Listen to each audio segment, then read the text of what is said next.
नमस्कार, मैं हूं शिवनाथ झा, आर्यावर्त इंडियनेशन.com के यूट्यूब चैनल अखबार वाला।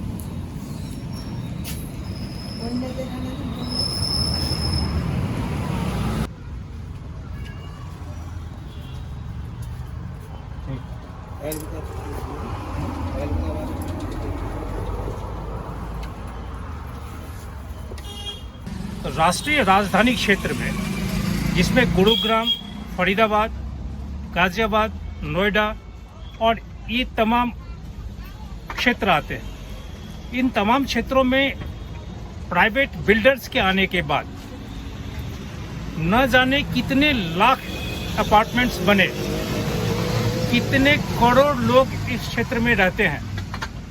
लेकिन इस क्षेत्र में जैसे जैसे अपार्टमेंट्स का विकास होता गया, वैसे वैसे क्षेत्र में आर्थिक, सामाजिक, शैक्षिक इन तमाम दृष्टिकोण से भी परिवर्तन आए। और सबसे ज़्यादा जो परिवर्तन आया वो यह कि गांव से लोग इस क्षेत्र में धीरे धीरे पलायन करते चले गए। और पलायन करने का सबसे ज़्यादा महत्वपूर्ण कारण था गांव में, चाहे उत्तर प्रदेश का गांव हो, बिहार का गांव हो, उड़ीसा का गांव हो, बंगाल का गांव हो, इन तमाम गांवों में, जिलों में, कस्बों में न तो नौकरी की व्यवस्था है, न रोजगार की व्यवस्था है, न शिक्षा की व्यवस्था है, न दवाइयों की व्यवस्था है। अगर है भी तो कागज पे अधिक है।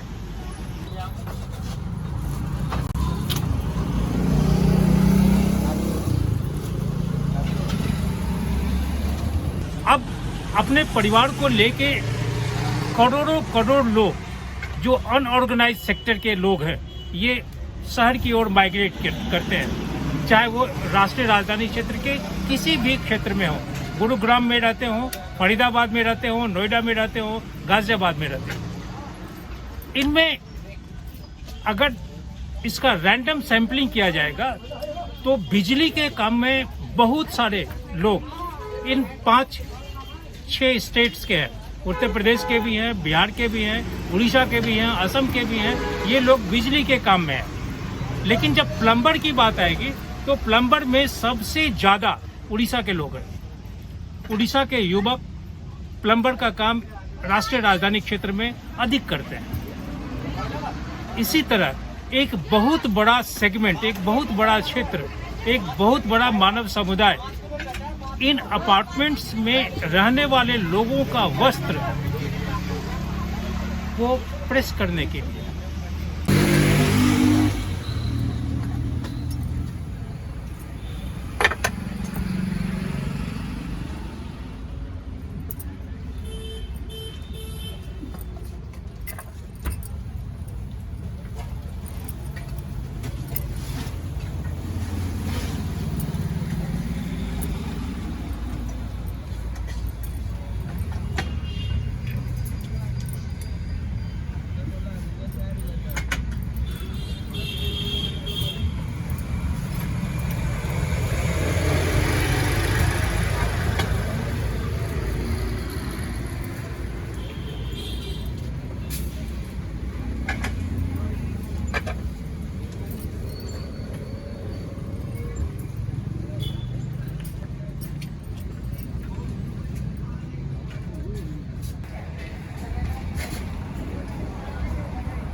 दिल्ली में, नई दिल्ली एक क्षेत्र में करीब जो धोबी घाट है उस पर कहानी किया था।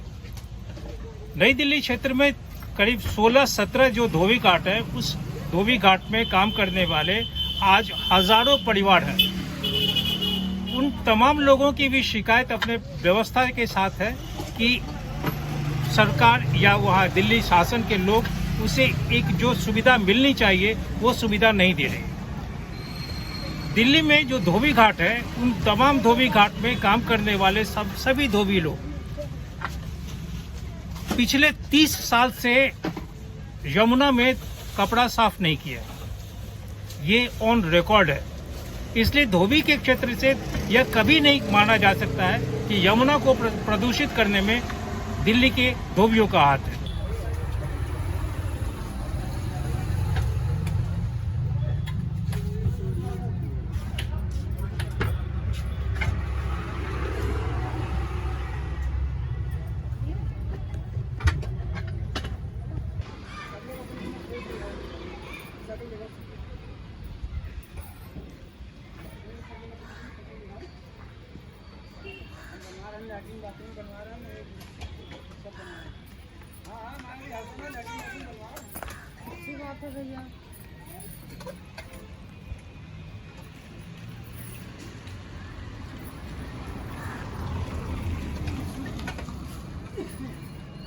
इसी तरह जब हम दिल्ली से थोड़ा बाहर एनसीआर के क्षेत्र में आते हैं, यहाँ लाखों लोगों का परिवार कपड़ा को प्रेस करने में लगा हुआ है, अपनी आजीविका को संभालने में, अपने परिवार को भरण पोषण करने में, बच्चों को पढ़ाई करने में, दवाई दारू करने में लगा हुआ है।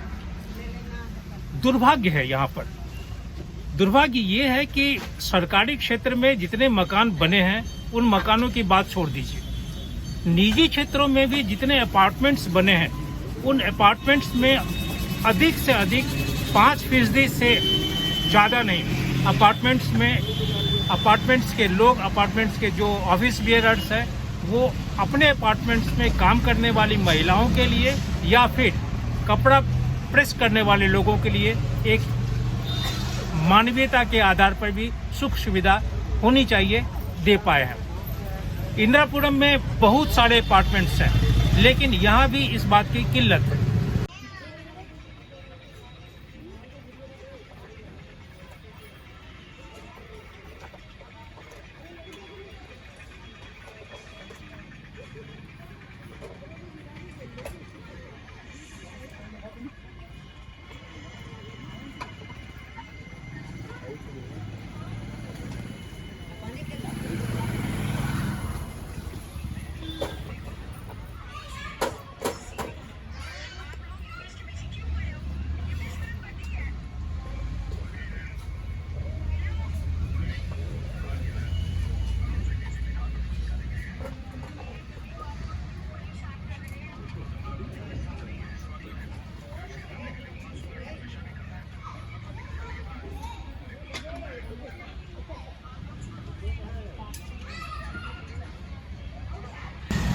इंदिरापुरम क्षेत्र में औसतन जितने भी अपार्टमेंट्स बने हैं उस अपार्टमेंट्स की का अंतिम जो सीमा क्षेत्र है वो सड़क से सटा हुआ है।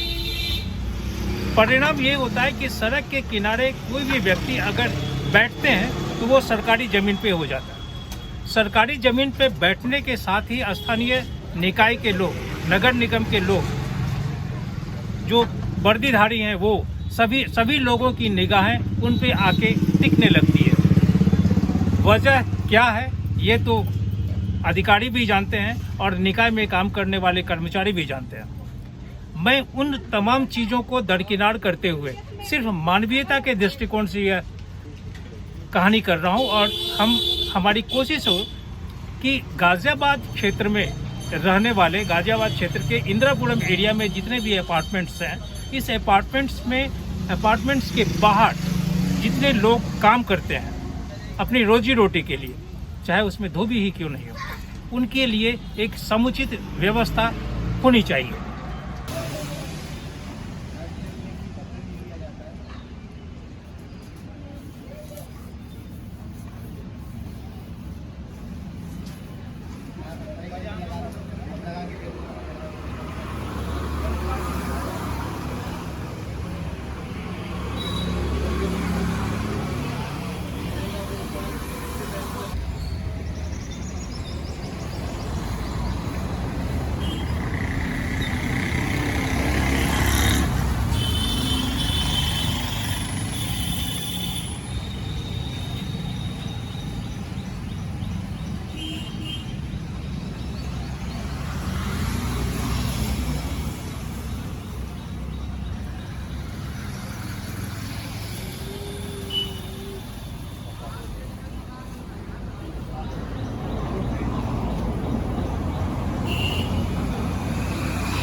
शांति जी, मुझे आप ये बताइए कि आप कहाँ से आई यहाँ इंदिरापुरम क्षेत्र में?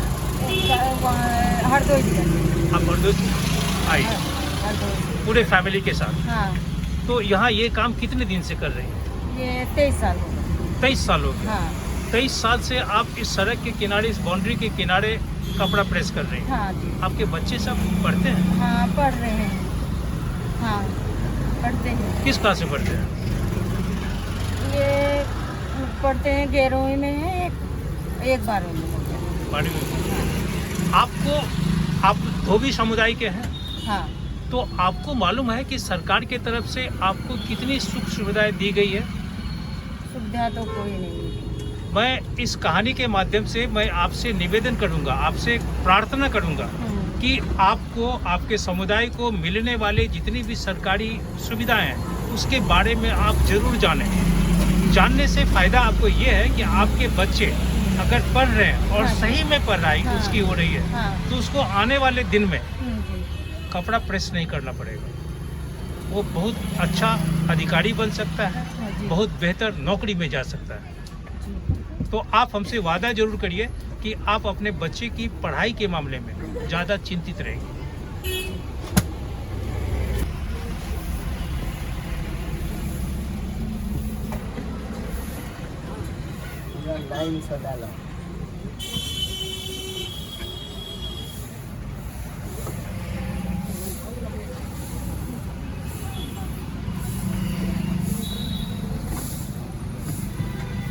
सूर्यपाल जी, ये काम आप कितने दिन से कर रहे हैं और कहाँ से आप आए हैं? 22 साल 23 हो गया, हरदोई से। कैसे आए? और कैसे आए, मुसीबत तकलीफ गांव में थी इसीलिए मैं यहाँ आया। या वही दशा यहाँ भी है। और क्या गांव में खेती पथारी कुछ? हाँ, खेती छोटी बहुत ठीक थी। खेती, लेकिन गांव में और कोई रोजगार नहीं था? नहीं, कोई नहीं रोजगार।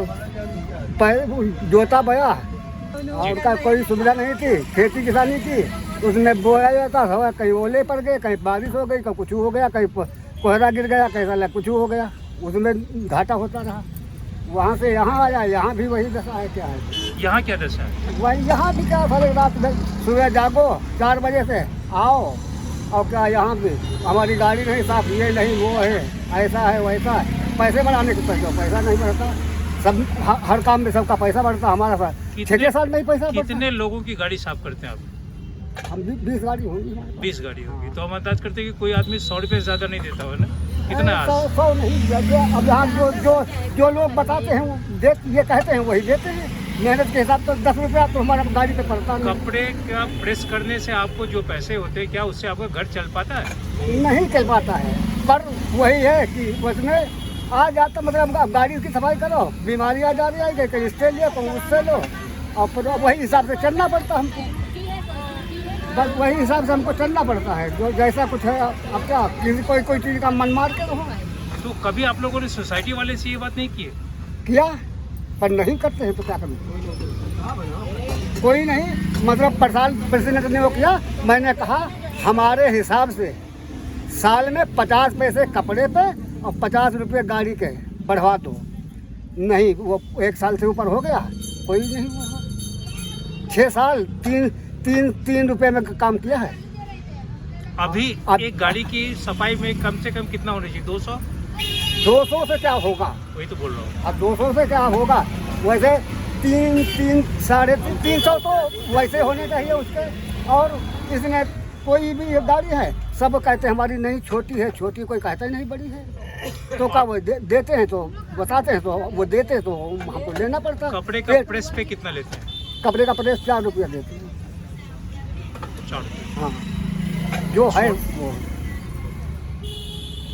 मैं गाजियाबाद क्षेत्र के करीब 20 से 25 अपार्टमेंट्स में वहाँ काम करने वाले जो महिलाएं हैं उनसे बात किया। मैं उन्हें रिकॉर्ड पे नहीं लाऊंगा, लेकिन उनसे बात करने के बाद जो सबसे दुखद स्थिति सामने में है वो यह कि उन अपार्टमेंट्स में जो महिलाएं काम करती हैं उनके लिए शौचालय नहीं है। हर एक घर में महिलाएं हैं, हमारे घर में भी महिलाएं हैं, आपके भी के घर में भी महिलाएं हैं, हमारी भी पत्नी है, आपकी भी पत्नी है, उनकी भी बेटी है। और जब महिलाओं को पीरियड्स का समय आता है तो आप सोचिए कि एक महिला जो किसी के घर में काम करती है और उसका पीरियड का समय हो, वो कहाँ जाएगी? यह बात न तो महिलाओं को खुद समझ में आ रहा है, जिसके यहाँ वो काम करती है उन महिलाओं को भी यह बात समझ में नहीं आता है। पुरुषों की तो बात छोड़ दीजिए।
क्या आटा वाला क्या बात बता रहे हैं आप? 5 रुपया कोयला था, 5 रुपया आटा था। अब कितना कोयला हो गया और क्या पैसा 75 पैसे। हाँ 75 रुपया 75 पैसे कपड़े के थे। उस हिसाब से हमारा मतलब महंगाई के हिसाब से पैसे नहीं हैं। तो एक कपड़े पे कम से कम कितना होना चाहिए? छोटा बड़ा नहीं, छोटा। जैसे अगर ब्लाउज पे हाँ। कोई प्रेस हो रहा है हाँ। तो उसके लिए तो 2 रुपया 5 रुपया कोई नहीं लेगा। हाँ हाँ नहीं कितना मतलब होना 5 देते हैं, 5 हाँ वो तो वो ऐसा आ जाता है। लड़का छोटा हो या बड़ा स्कूल जा रहा है तो उसके कम पैसे लेते, तो वही हिसाब से हम ब्लाउज के भी लगाते हैं। आज बड़ा पहन रहा तो वही 4 रुपये हैं तो 4 रुपये लगा। पूरे एक दिन में काम करने के बाद में आपके पास कितने पैसे होते हैं? अब तो काम पे बात है, आज काम है और कल परसों देख लो। हाँ कल परसों किसी दिन कपड़े मिलते भी नहीं हैं। कोई औसतन कितने पैसे होते हैं? अच्छा 200 250 200 250 के, और कोई दिन नहीं है तो तब तो नहीं है, वो भी तो आ जाता है उसमें। जैसे 250 हो गए 200 हो गए और कोई आप दिन लोग नहीं। जहाँ काम कर रहे हैं इस जगह पे एक चीज की शुरुआत होने जा रही है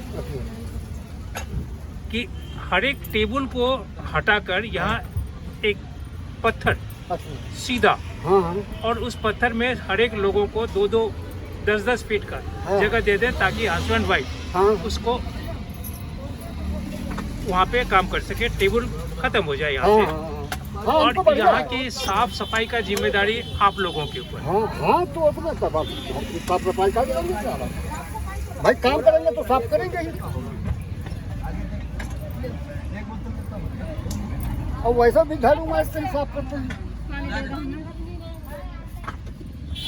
आज सुबह में पानी नहीं भर पाया।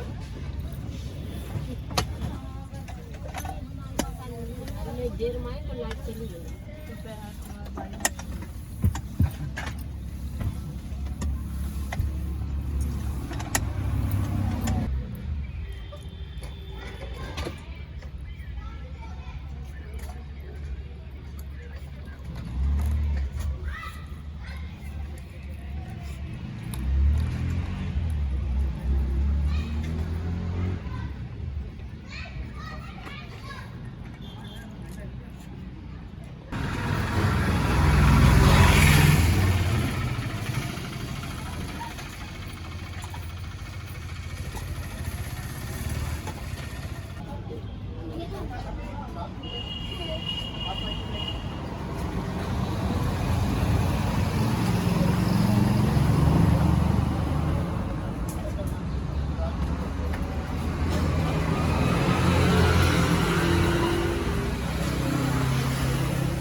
शहरों में रहने वाले लोग जो इस्त्री किया हुआ वस्त्र पहनते हैं खुद को समाज का संभ्रांत कहते हैं या मानते हैं। अगर कभी वो अपने हृदय पे हाथ रख के समाज के उन वर्गों के बारे में सोचें जिनके कारण उनके कपड़े बेहतर इस्त्री किए हुए होते हैं, कपड़ों में कड़क होती है, तो शायद एक मानवता के दृष्टिकोण से एक नया अध्याय जुड़ेगा। हकीकत यह है कि राष्ट्रीय राजधानी क्षेत्र में कई एक लाख अपार्टमेंट्स हैं, कई एक करोड़ लोग रहते हैं, लेकिन औसतन 80% घरों में कपड़ा धोने की व्यवस्था तो है। लोग कपड़ा धोते भी हैं लेकिन कपड़ा इस्त्री करना नहीं जानते हैं। अगर जानते भी हैं तो फिर कपड़े को जला देंगे। लगभग सभी अपार्टमेंट्स के आसपास एक बहुत बड़ा समुदाय, जिसे हम धोबी कहेंगे, वो इस्त्री करने वाले लोग, उनका रोजी रोटी चलता है। लेकिन अगर राजनीतिक दृष्टिकोण से इसे देखें तो इन सभी लोगों के पास आधार कार्ड है, राशन कार्ड है,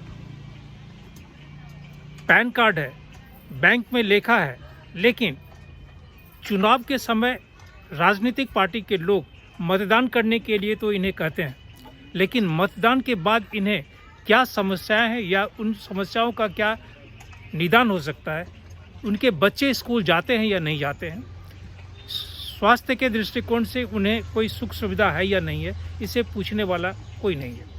इतना ही नहीं, जिन अपार्टमेंट्स के बाहर इन लोगों ने अपनी सेवा, उन लोगों की सेवा के लिए कपड़े को प्रेस करते हैं, इनके जाने के लिए, इन्हें शौचालय जाने के लिए भी जगह नहीं है।